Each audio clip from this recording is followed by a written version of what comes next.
the Susie Zadorov play on McDavid. Yeah.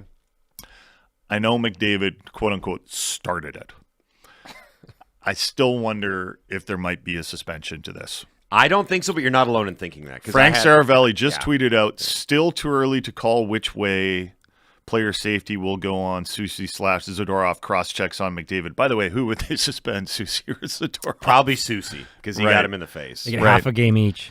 Yeah, they get half a game each. But like Zadorov kind of pushed him into Susie's stick, but his stick certainly played a part. Frank continues, my opinion, suspension is necessary. Frank, you're dead to us. Yeah. Intent is a dangerous game to play. End result matters. A cross-check to the face after buzzer. Don't suspend.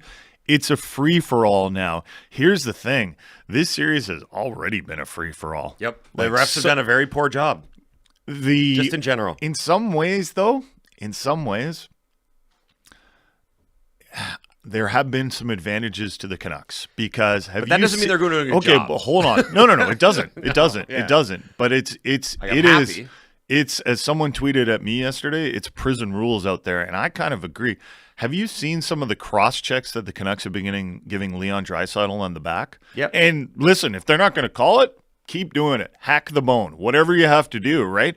But JT Miller, I think it was JT Miller, went up behind Draisaitl during the play and was like, bam, bam, bam. Yep. 3 cross-checks to the back. He's fortunate his stick didn't break. Otherwise, he would have had a cross-checking penalty.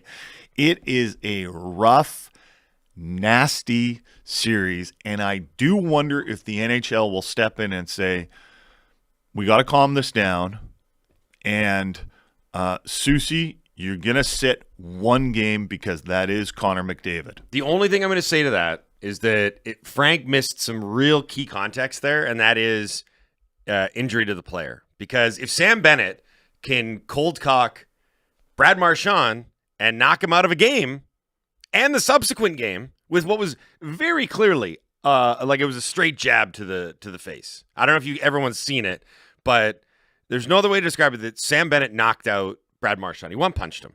Right? It was sneaky, it was dirty, it was sly, but he did. Yeah. And if you watch the replay, it's clear as day. Did they not have that replay at the NHL Department of Player Safety or something like that? I have no idea.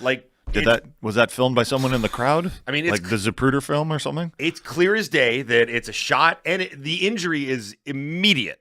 Right? He's wobbly, he's out, and then he drops. And he misses game 4. So if that's not like rising to the level of supplemental discipline, how on earth is this? Yeah, Marchand's a star player in the league.